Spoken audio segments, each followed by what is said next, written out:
Baik, ya kita mulai lagi. Jadi Bapak Ibu, kita itu harus memahami ya, memahami bahwa manusia itu dibekali oleh Allah itu untuk bisa berjumpa dengan Allah, bisa bertatap muka dengan Allah, bisa berdialog dengan Allah. Berdialog itu artinya tidak ngobrol, itu ya enggak. Artinya ketika kita berdoa itu artinya berdialog gitu loh. Ketika kita berdoa itu berdialog. Ketika kita memuji Allah itu berdialog gitu ya. Bukan berdialognya seperti saya ngobrol dengan Pak Madi misalnya. Ngobrol jagongan itu ya enggak. Jadi ngobrolnya kita itu dengan Allah itu ya berdoa itu sebenarnya. Berjumpanya kita dengan Allah itu ya ketika kita menyadari bahwa Allah itu dekat gitu loh. Artinya kalau saya dekat dengan Allah kan berarti berjumpa toh Pak. Betul enggak Pak? Allah itu dekat, ketika saya menyadari bahwa Allah itu dekat ya artinya itu berjumpa sudah. Nah kalau melihat pakai mata ya enggak bisa. Karena apa? Karena Allah itu yang menciptakan mata. Nah gitu Pak. Yang menciptakan mata tidak bisa dilihat oleh yang diciptakan. Pasti itu berbeda. Sebuah kereta api diciptakan tidak bisa melihat yang menciptakan kereta api. Yang menciptakan kereta api dengan kereta api itu berbeda.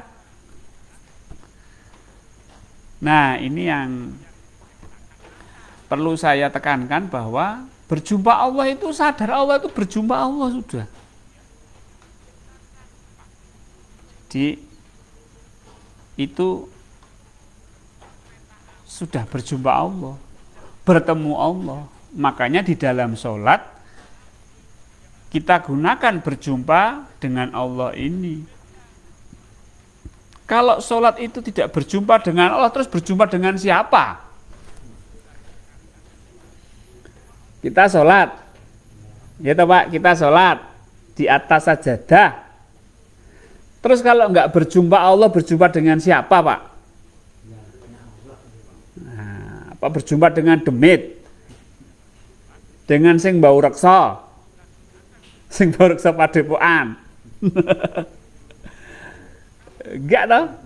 Kita ya berjumpa dengan Allah. Wong sholat atau enggak berjumpa siapa-siapa itu kira-kira sholatnya gimana? Kan lucu. Jadi kata-kata berjumpa dengan Allah itu tidak sama dengan kalau kita berjumpa dengan yang diciptakan Allah. Misalnya saya berjumpa dengan seseorang, ya enggak bisa begitu. Kita berjumpa dengan yang menciptakan. Alat yang digunakan apa? Kesadaran kita. Ketika kita menyadari bahwa Allah dekat, maka itu sudah berjumpa. Maka di dalam sholat, perjumpaan kita dengan Allah, kesadaran dengan Allah itu mutlak. Mutlak kita gunakan. Kalau sholatnya orang syariat, hanya sebatas syariat saja, yang penting bacaan benar dan gerakan benar, ya terus ngopo loh sholatnya itu. Ya toh Pak, sholat itu menghadap Allah. Syariat harus betul, tapi juga kesadarannya juga harus betul. Wes yang penting bacaannya bener, gerakannya bener. Bukan seperti itu. Itu pelajaran lulus TPA. Itu lulus taman pendidikan anak-anak, taman pendidikan Al-Quran, diajari sholat hanya gerakan dan bacaan bener wes. Tidak seperti itu. Kita sholat itu sudah mulai dari kecil sampai sekarang. Kalau sholat yang podo karo cah TK, ya ora ono peningkatan kan gitu. Kita sholatnya itu ya harus mencapai peningkatan lah, pakai kesadaran. Kesadaran kita gunakan apa? Ini wajah tu wajhiya lilladzi fataras samawati wal ard. Hadapkan wajahku kepada wajah yang menguasai langit dan bumi. Itu kesadaran. Loh, Ini loh, kuhadapkan wajahku, kuhadapkan kesadaranku kepada Allah yang menciptakan. Artinya apa? Saya menyadari Allah yang menciptakan alam semesta. Itu dipakai sholatnya. Ini yang sering ditinggalkan. Maka ketika saya menulis berjumpa dengan Allah, pada bingung, berjumpa bagaimana, ketemu di mana, salaman apa tidak, itu pertanyaan-pertanyaan anak TK. Ya pakai kesadaran lah. Nah gini, sadaran. Nah gitu. Nah, sholat yang khusyuk seperti di surat Al-Baqarah 46, syaratnya ada dua. Alladzina yazununa annahum mulaqu rabbihim. Yang kedua, wa annahum ilaihi rajiun. Itu khusyuk sholatnya. Jadi sholat khusyuk itu mudah, Pak. Asal yang penting pertama sadar Allah. Menyadari Allah. Loh, nek sholat itu ya sadari dulu Allahnya. Ini mau menghadap siapa saya? Mau menghadap Allah, ya udah sadari dulu Allahnya. Allah yang mana? Allah yang dekat. Setelah itu takbir, Allahu Akbar. Selama takbir ini sadari terus Allah itu dekat. Jangan sampai dilepas. Perkara bacaannya, gerakannya itu kan syariat. Harus masuk, sholat itu harus masuk ke hakikat, ke makrifat. Dirikanlah sholat untuk mengingatku, untuk menyadariku gitu loh. Aqimi sholata lidzikri, dirikanlah sholat untuk menyadariku. Menyadari itu adalah hakikat. Maka kalau kita sholat tidak masuk hakikat, ya kira-kira nggak ada nilainya nggak itu? Nggak ada nilainya, Pak. Sholat itu kalau nggak khusyuk itu nggak ada nilainya, cuma nggak dosa. Kita sholat nggak sadar Allah, nggak dapat pahala, nggak dapat apa-apa, nggak dapat nilai, cuma nggak dapat hukuman. Bagaimana sholat kita itu mendapatkan nilai? Maka harus dengan menyadari Allah. Ya, harus dengan menyadari Allah. Ini privat lagi ya, tenang. Bentar. Harus menyadari Allah. Ini yang penting ya.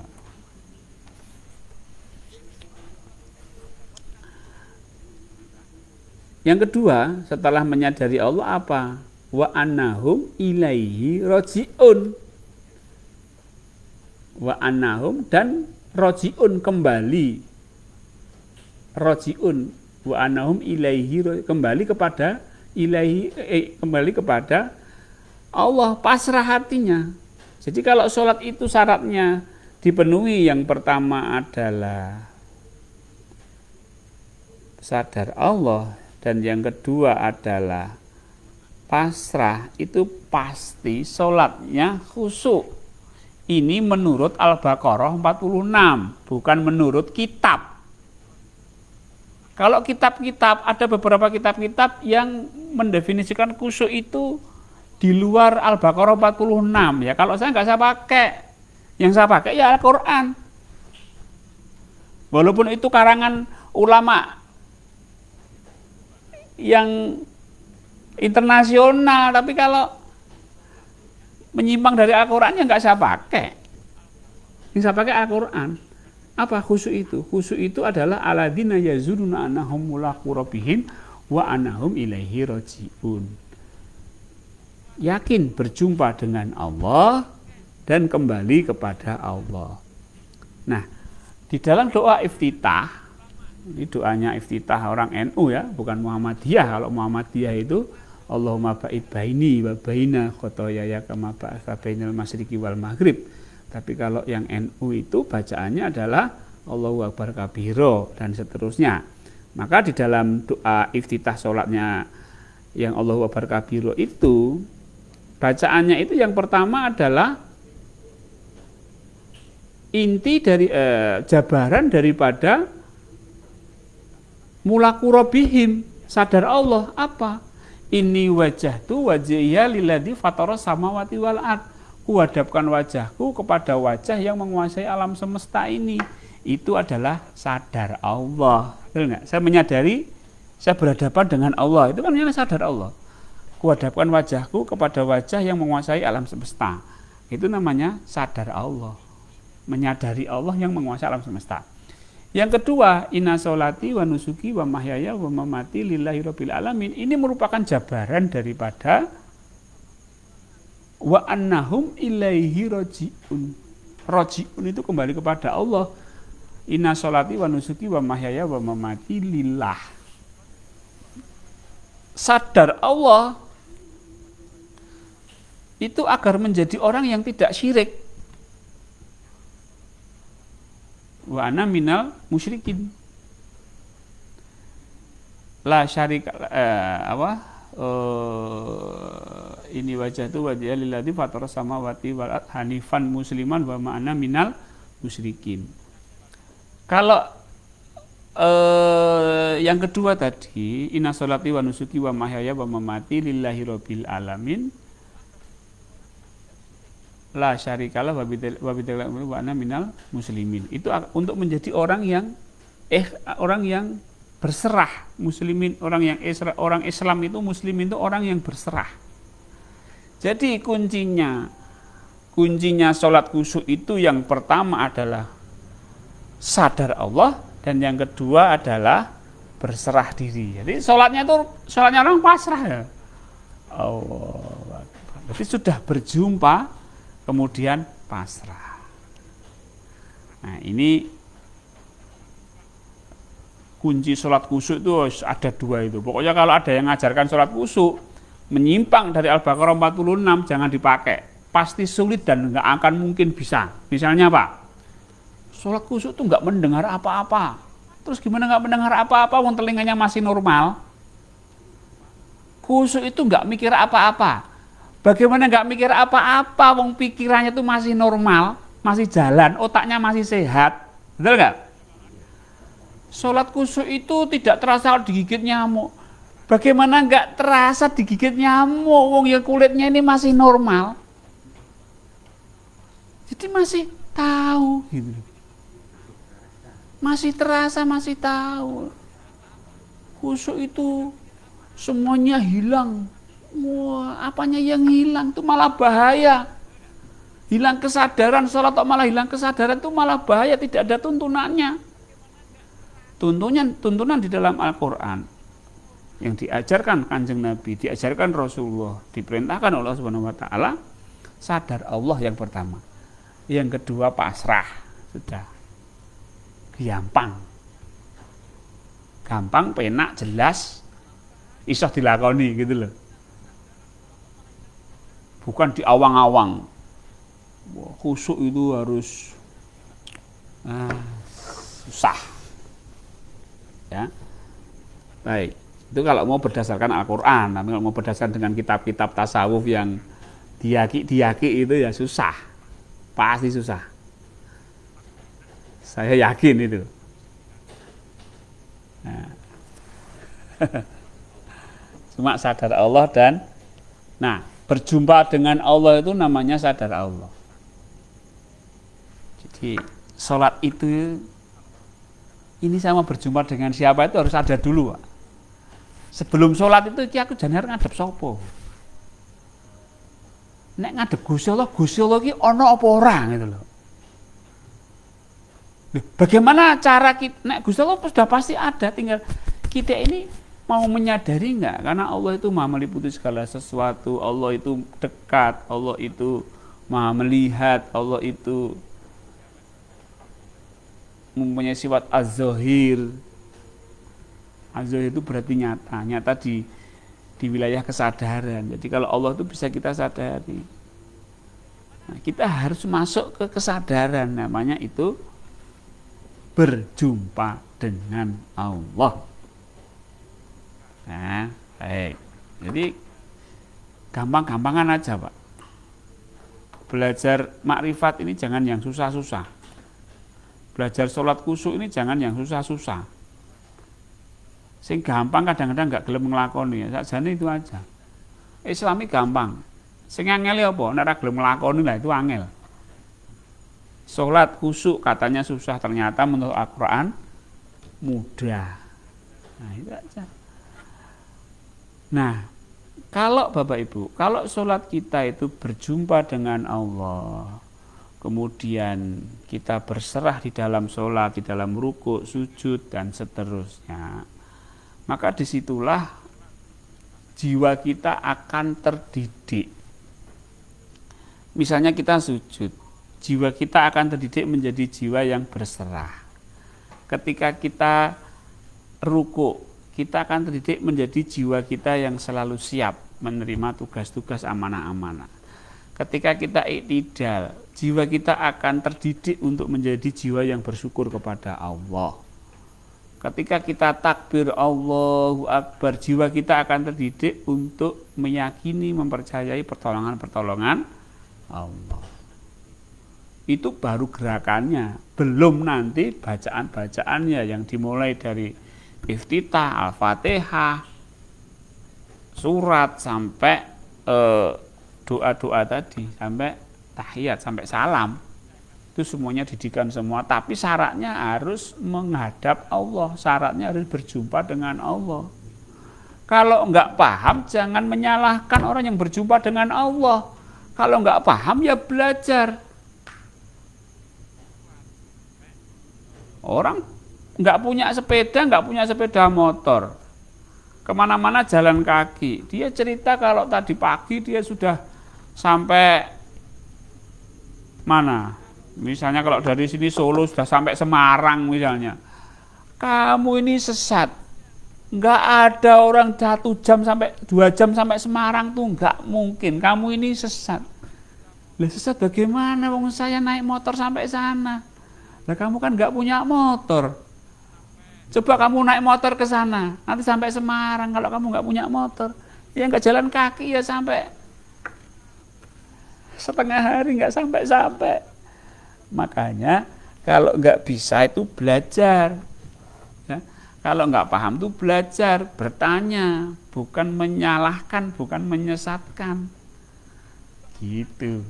Jadi sesuatu yang enggak bisa itu harus dipelajari, bukan ditolak.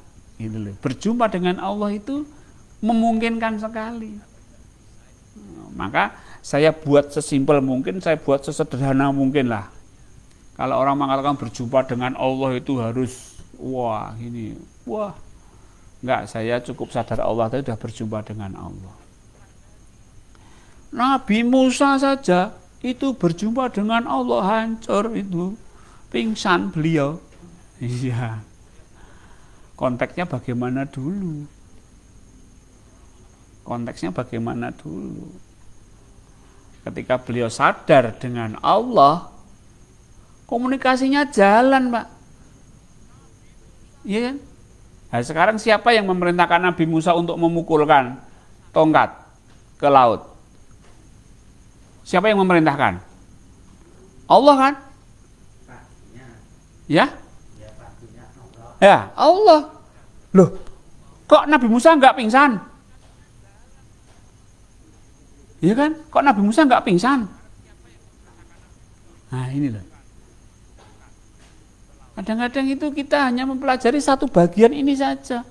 Nabi Musa itu mendapat perintah-perintah Allah itu langsung, dan Nabi Musa paham dan tidak pingsan. Nah, itulah. Baik. Kemudian Nabi Muhammad. Nabi Muhammad itu apakah Nabi Muhammad itu ini yang selalu dikaitkan, Nabi Muhammad itu dikaitkan dengan malaikat Jibril. Kalau kamu berjumpa dengan Allah, enggak bisa. Wong Nabi Muhammad aja malaikat Jibril yang mengantarkan. Loh, ya mengantarkan. Setelah sampai rumah, ya sudah setelah sampai itu, Rasulullah berjumpa enggak dengan Allah? Berjumpa. Pakai perantara enggak? Enggak pakai perantara. Mengantarkan, iya. Kalau perantara, enggak, masuk Rasulullah yang sangat mulia, sangat tinggi di sisi Allah, untuk menghadap ke Allah aja harus pakai perantara, malaikat Jibril. Enggak. Gitu loh. Jadi kita itu selalu dengan tidak mempelajari ketuhanan itu sebagian yang itu akhirnya akan menutup diri kita sendiri, menghijab kita sendiri. Yang menghijab kita sendiri kadang pemahaman kita yang salah tentang Allah. Kita nggak bisa langsung ke Allah. Nabi Muhammad aja pakai malaikat Jibril, Nabi Musa aja pakai malaikat Jibril juga. Nabi Musa aja hancur dia, pingsan. Ya, tapi kenyataannya ketika Nabi Musa dapat perintah langsung dari Allah, kok nggak pingsan? Itu loh. Ya, kadang-kadang kita ini masih mempertahankan konsep perantara. Sudah nyatakan inani anallah, la ilaha illa ana, fa'budni. Kan sudah jelas tuh. Aku ini adalah Allah, tidak ada Tuhan selain aku. Itu artinya apa? Hilangkan semua. Perantara wasilah-wasilah itu hilangkan semua. Inani anallah, la ilaha illa ana, fa'budni, maka sembahlah aku. Artinya apa? Ketika menyembah itu langsung. Tidak ada perantara. Ini masih ada orang yang mengaku menjadi perantara. Ini kan kurang ajar namanya. Allah sendiri sudah mengatakan, kamu langsung ke saya, aku ini Allah, tidak ada Tuhan selain aku. Artinya tidak apa? Tidak ada perantara, tidak ada wasilah. Sembahlah aku. Ini ada orang datang, ngaku-ngaku jadi perantara. Nah, ini harus diluruskan, bahwa kita itu sama Allah itu langsung. Tidak ada perantara apapun. Mulai sekarang pemahaman ini harus disebarluaskan. Selama kita ada perantara, selama itu pula kita ada hijab. Ya, ada hijab. Di akhirat kelak itu tidak ada tolong menolong, itu enggak ada. Semuanya urusannya sendiri-sendiri, Pak. Nafsi-nafsi. Enggak ada ini bendera ini bendera ini, itu enggak ada. Benderanya ini bendera NU, bendera Muhammadiyah. Enggak ada. Semua nafsi-nafsi, urusanku wes enggak bisa tolong menolong, ini urusanku sendiri. Inilah kita itu yang benar dalam bertuhan. Allah itu sudah memberikan kita kemudahan. Ayo langsung ke Allah. Inani anallah, la ilaha illa ana, fa'budni. Maka sembahlah aku secara langsung. Jadi bagi kawan-kawan yang pemahamannya masih pakai perantara, pakai wasilah, ya saya minta maaf. Apa? Bukan saya menyalahkan, saya hanya mengatakan inilah dari ajaran Islam yang sebenarnya. Allah saya, Tuhan saya mengendaki saya langsung ke Allah. Saya minta maaf kalau ini berbeda dengan panjenengan. Yang kedua, janganlah menyalahkan saya juga. Ya, artinya apa? Ya biar saya tak berjumpa dengan Allah saya, Tuhan saya, dengan konsep saya sendiri gitu loh. Misalnya seandainya saya sesat itu ya wis aku tak sesat dhewe wis ora ajak sampeyan gitu. Tapi sesat saya itu sesat yang berdasarkan Al-Qur'an. Artinya apa? Saya mengikuti petunjuk yang ada di dalam Al-Qur'an gitu. Ya, Bapak Ibu, ini saya terlalu semangat mungkin. Karena inilah yang saya bawa dari dulu sampai sekarang, itu langsung ke Allah. Saya sudah pernah belajar pakai wasilah, saya pernah belajar pakai perantara, saya pernah belajar. Aduh, capek nggak dapat apa-apa. Setelah saya mengenal Allah, saya langsung ke Allah. Ternyata langsung dapat respon dari Allah. Pertolongan Allah, rahasia-rahasia Allah itu dibuka sama Allah sedikit demi sedikit. Jadi kalau makrifat itu yang akan mengajarkan itu ya Allah sendiri. Jadi aku akan memperkenalkan diriku kepada hambaku sendiri.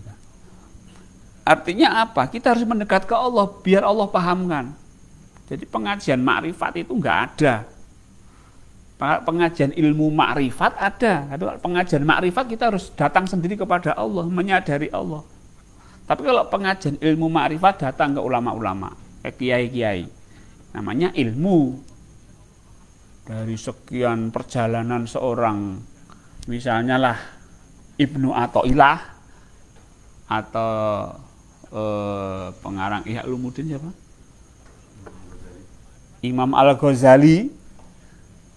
Itu kan sebuah buku monumental perjalanan beliau, ya kan? Berhadapan buku monumental beliau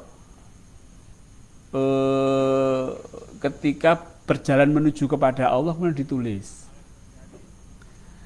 Ya, maka sebenarnya harusnya yang kita contoh itulah bagaimana perjalanan Syekh Abdul Ghazali ini, bagaimana perjalanan Ibnu Athaillah, bagaimana perjalanan Imam Al-Ghazali gitu loh. Kalau yang ditulis itu ilmu beliau.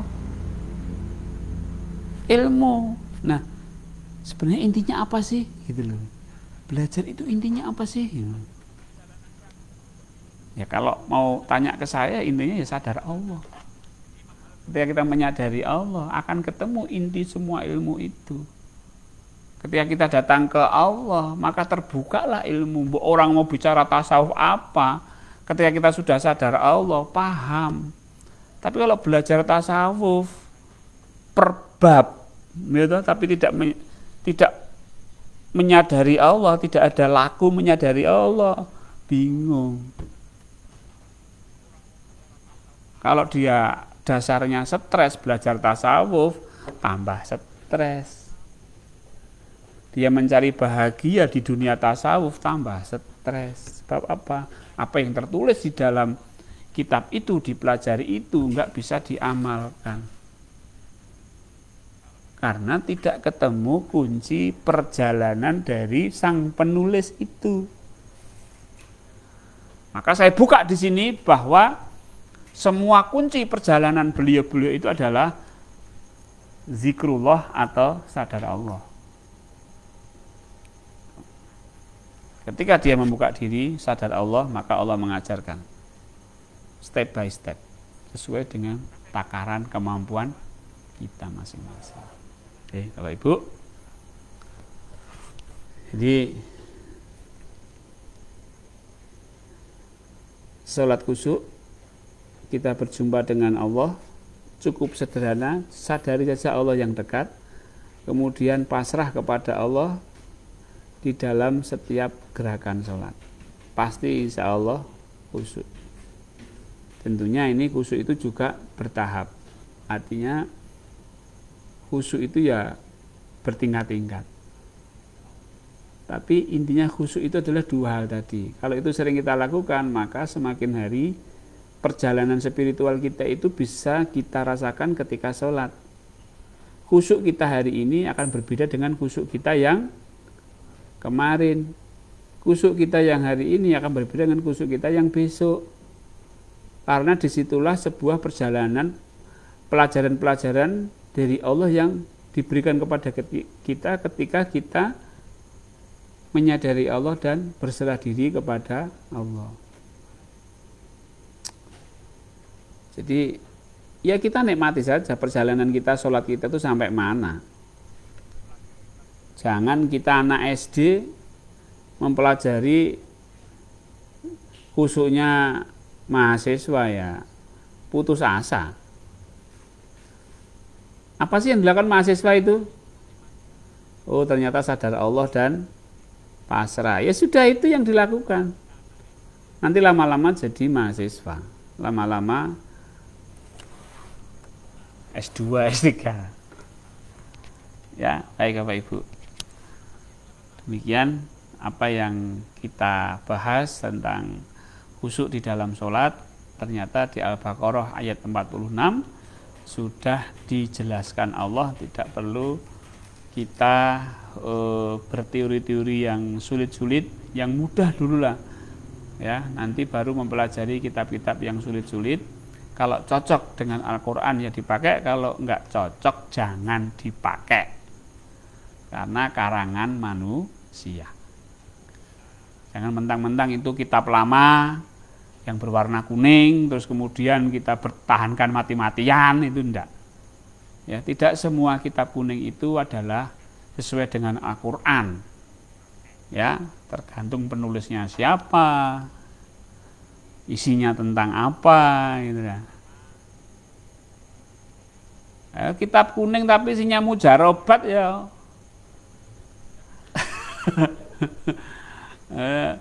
Huruf Arab ditulis di dalam piring kemudian diminum.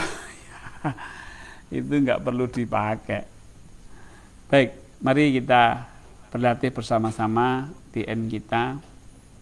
Kita berlatih sadar Allah melalui zikir nafas. Kita berlatih mendekat kepada Allah dalam keheningan di dalam nafas kita. Silahkan Bapak dan Ibu untuk menyesuaikan diri di rumah masing-masing. Boleh bersandar, boleh bersila, boleh duduk timpuh, ya, rileks ya, rileks. Dan nanti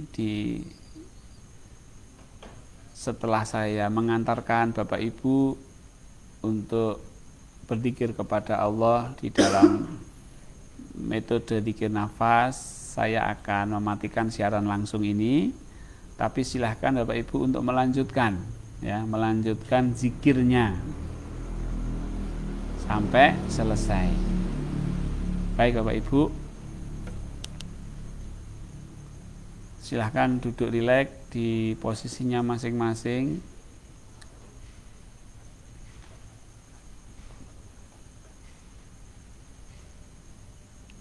Bismillahirrahmanirrahim.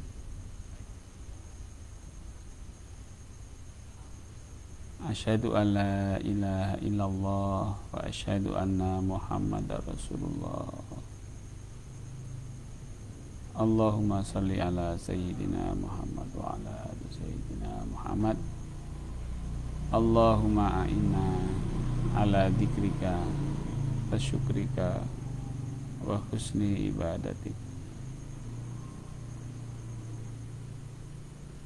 Ya Allah, ajarilah kami untuk berzikir kepadamu,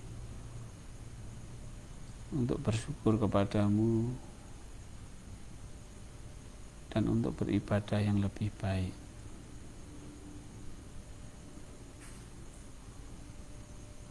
Baik Bapak Ibu, mari kita latihan zikir nafas level pertama. Pada level pertama ini tujuannya adalah untuk meluaskan kesadaran.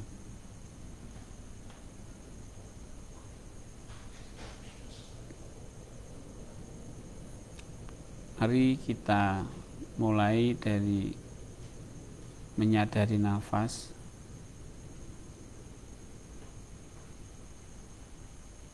kemudian menyadari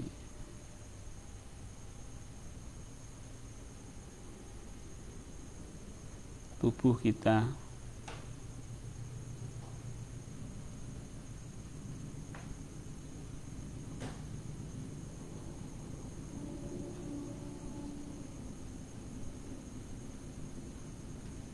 kemudian menyadari sekitar kita,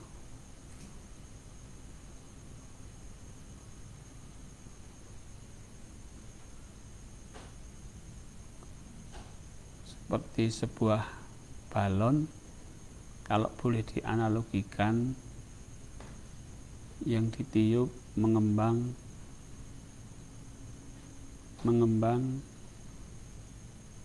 pertama dimulai dari nafas, mengembang ke seluruh tubuh sampai melampaui tubuh, meluas sampai sekitar kita. Pakai kesadaran sehingga Bapak Ibu lebih sadar, lebih aware, lebih sadar dengan keadaan sekitar. Meski Bapak Ibu memejamkan mata, tapi Bapak Ibu tahu sekeliling.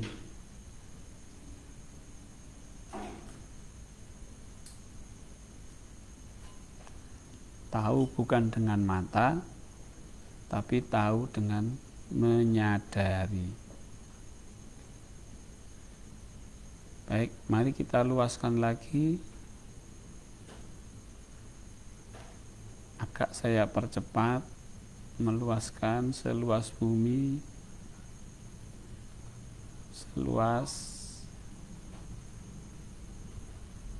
meningkat lagi seluas alam semesta ini.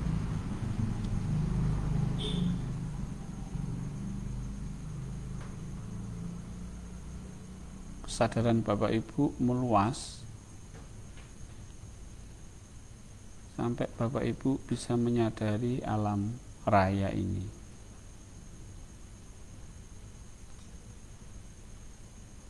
Baik,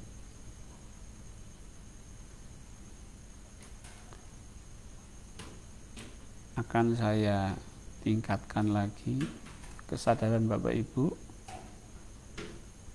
Mari kita sama-sama menyadari alam semesta yang tak terbatas.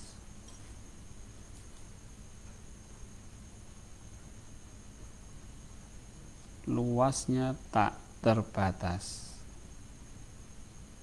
tak terhingga.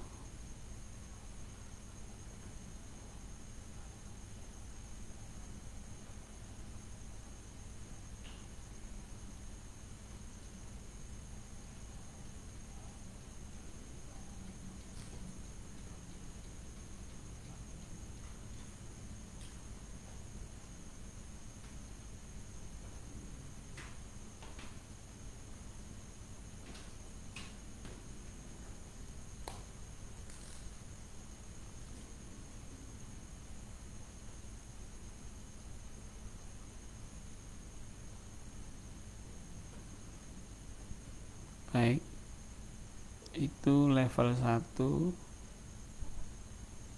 Kesadaran kita sudah melampaui, meluas. Sekarang level 2. Kesadaran kita lompat dari menyadari alam tak terbatas, menyadari yang menciptakan alam tak terbatas. Jadi lompat dari yang diciptakan berupa alam tak terbatas, lompat kepada yang menciptakan alam tak terbatas tadi.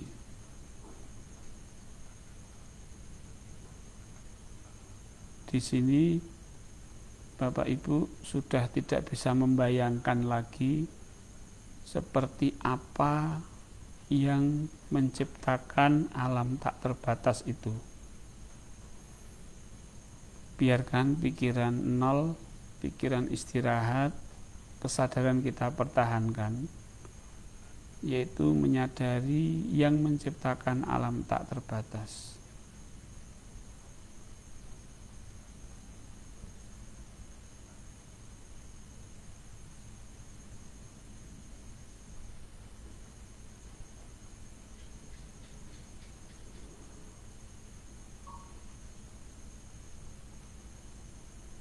Baik, setelah itu mari kita sebut nama Sang Pencipta. Setiap nafas masuk nafas keluar Allah.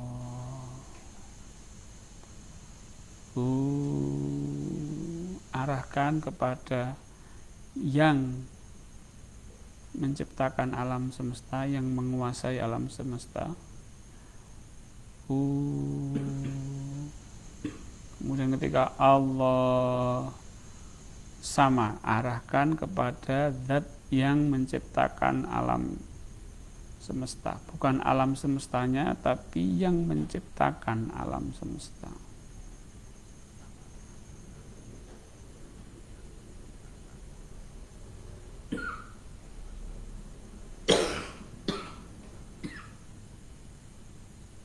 ini level 2. Baik. Mari kita masuk pada level 3.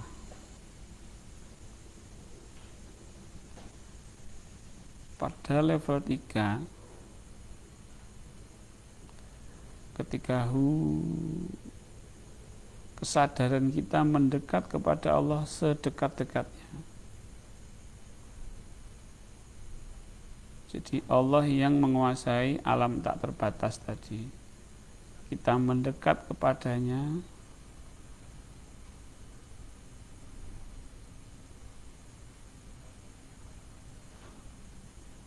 kemudian ketika Allah, kesadaran kita pasrah, berserah, sepasrah-pasrahnya. Jadi mendekat, Allah berserah. Mendekat, Allah berserah.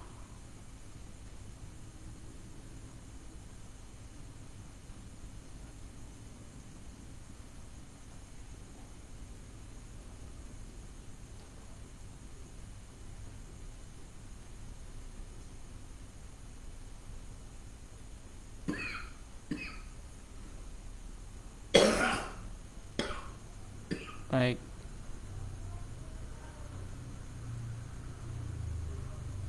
Pada level 3 Bapak Ibu, jika Bapak Ibu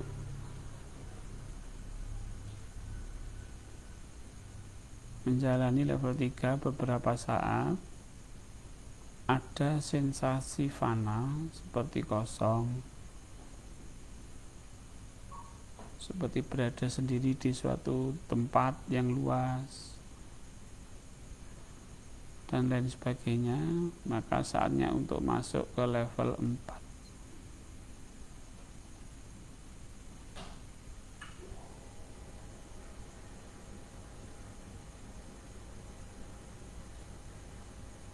Jika level 4 Bapak Ibu,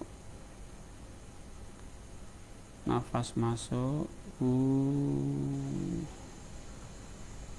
tapi maknakan tidak ada yang ada kecuali Allah, atau kalau lebih singkat, yang ada hanya Allah.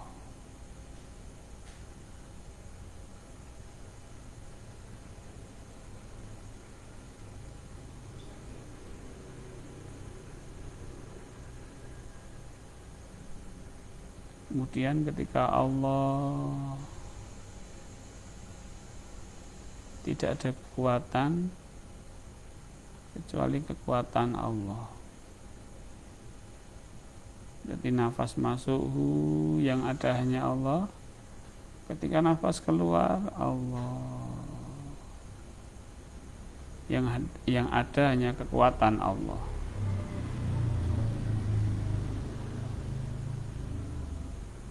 Begitu Bapak Ibu ulangi berkali-kali sampai beberapa saat, sampai Bapak Ibu menyadari kekuatan Allah yang meliputi semuanya.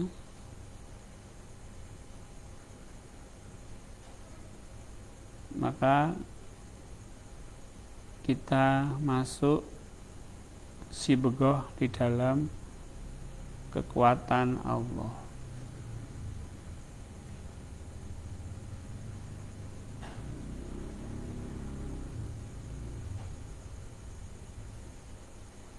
Dan itu tingkatan tertinggi dari zikir nafas, yaitu sibghah, selupan Allah.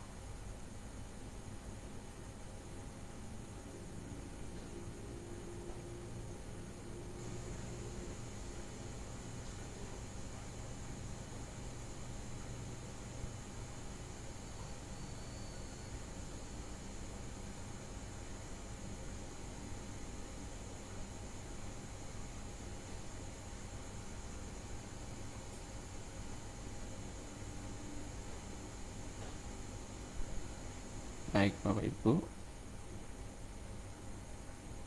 silahkan dilanjutkan DN-nya.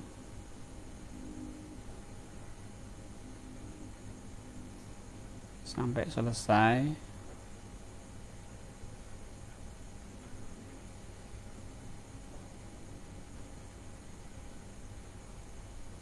Saya akan mengakhiri siaran ini.